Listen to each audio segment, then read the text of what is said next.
Hey Star Trek fans, Dan Gunther here with my review of this past week's Star Trek Discovery episode, Season 2, Episode 13, Such Sweet Sorrow. The episode picks up immediately after the previous one with Captain Pike and the crew making plans to evacuate Discovery and destroy it to get rid of the sphere data so that the AI control can't get its hands on it. They rendezvous with the USS Enterprise, evacuate the entire ship's complement, and attempt to use the auto-destruct to destroy Discovery.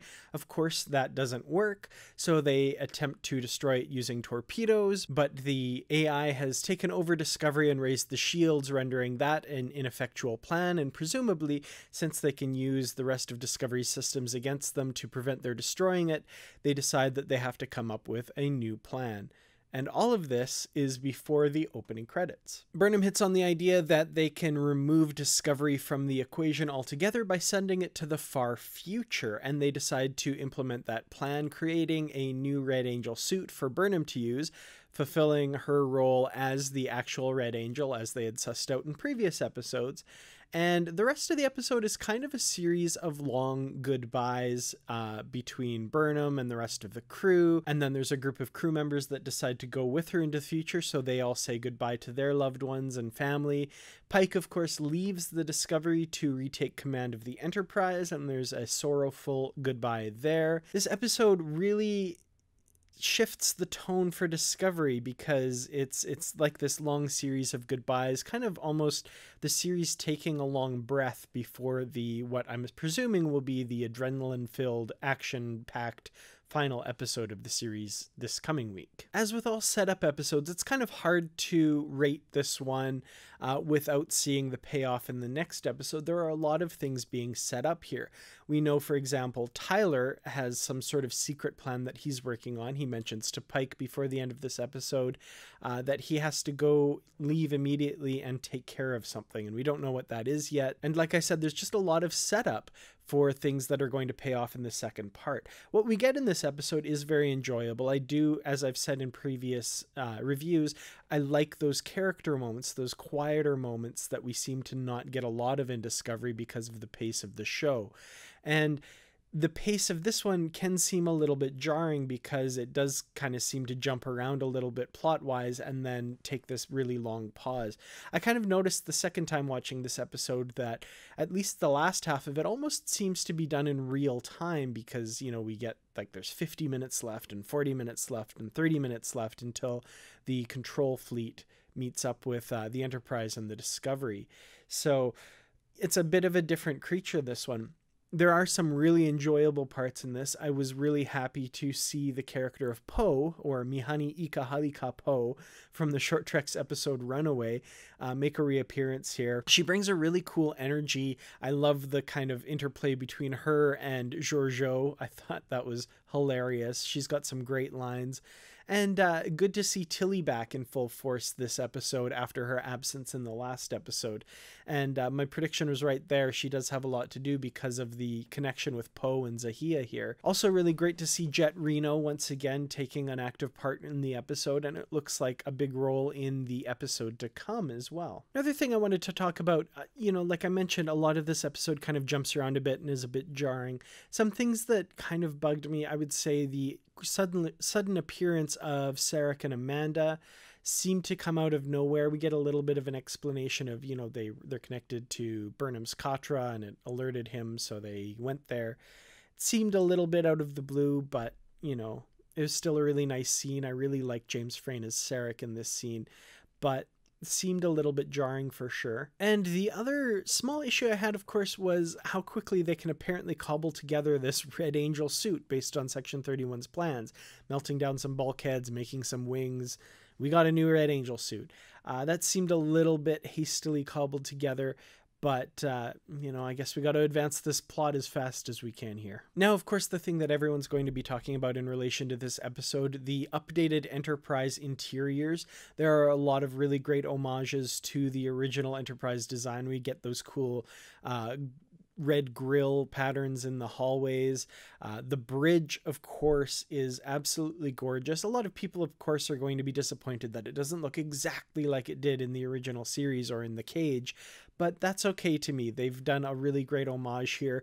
It's a lot larger, of course, because Discovery shoots in such a widescreen format as compared to the 4:3 of days past. But you know, they've done things like I learned that James Cawley from the Star Trek original series set tours provided buttons for them to incorporate into the set from his recreation of the original series bridge. There's all these little design flourishes and touches.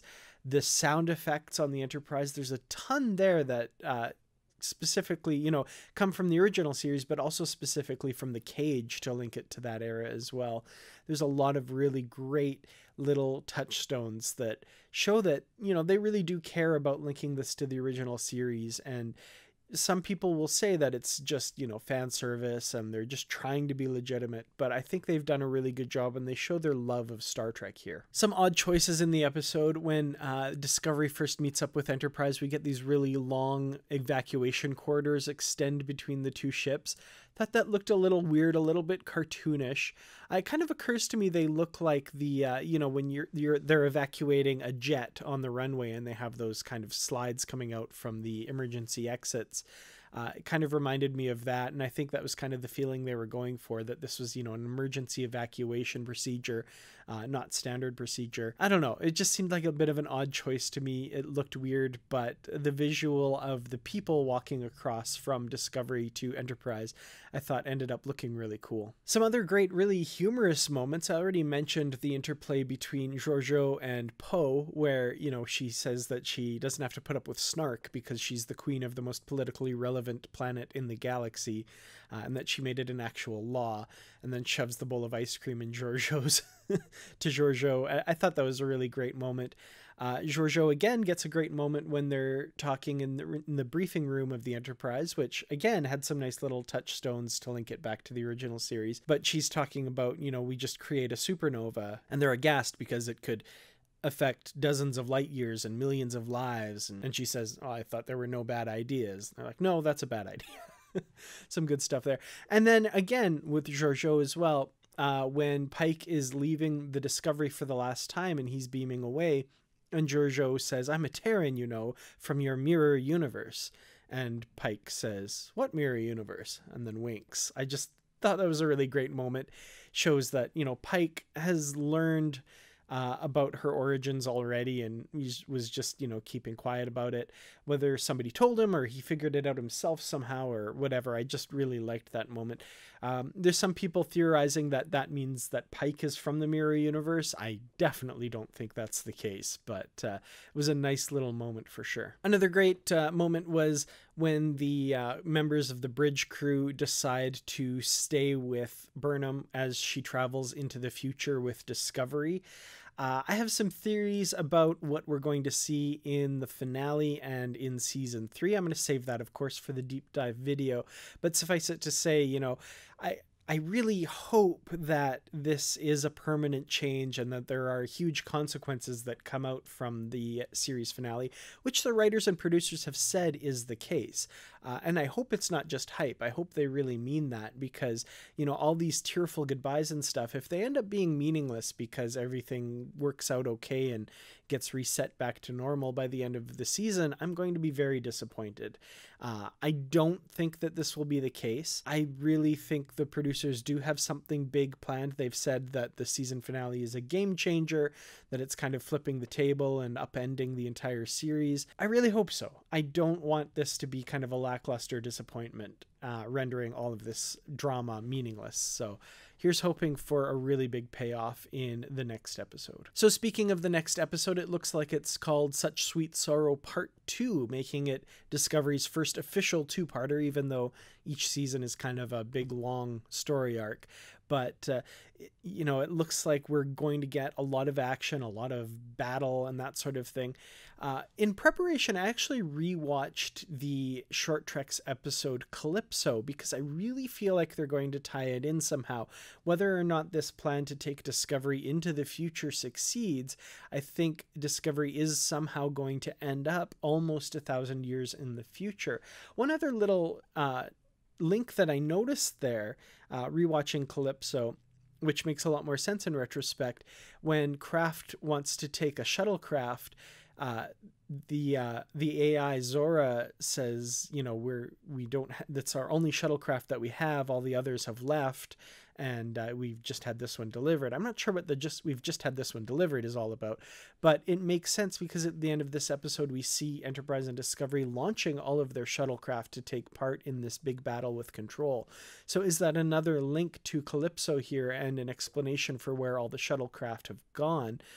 I thought that because the crew had left Discovery that they had just evacuated in the shuttles, but this might be another very solid tie to Calypso and to the events in this episode. So next week, it looks like, of course, we're going to see a lot more of the Enterprise as well, and the crew of the Enterprise. I have to say Rebecca Romaine is number one. I'm really glad that we got a little bit more of her in this episode.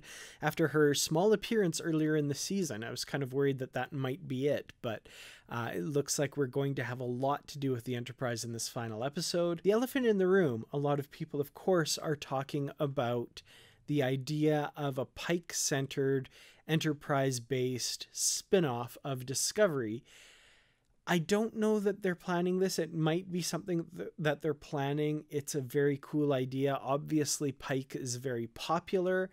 I worry that a spin-off based on the Enterprise would have an even more difficult time with the whole canon and continuity stuff. There are ways around that. I feel like the writers could navigate that quite easily, but at the same time, the fans are very unforgiving. It might be something that they're not willing to risk, but I think it would be a huge payoff. We did also learn that the Enterprise bridge in this episode was not a redress of a previously established set. It is a new build. It was specially built for presumably these episodes, maybe for another series. That would be really cool. I would certainly love to see it. I'm sure a lot of other people out there would as well. And it might be something we get. I would be definitely okay with that. But I want to hear from you guys. What did you think of the episode Such Sweet Sorrow? Let me know in the comments. And what would you think of a Pike-based, Enterprise-based series spin-off of Star Trek Discovery? Let me know in the comments. Thank you so much for watching. Thank you to the Patreon supporters for your support of the channel. I really do appreciate it. Thanks to the new supporters. I will update those, of course, at the beginning of next month. But in the meantime, thank you once again for watching. Thank you for liking, sharing, and subscribing. And yeah, share this video with anybody you think might appreciate it. Really looking forward to the final episode of Discovery. I'll see you all in the next video. But until then, what mirror universe?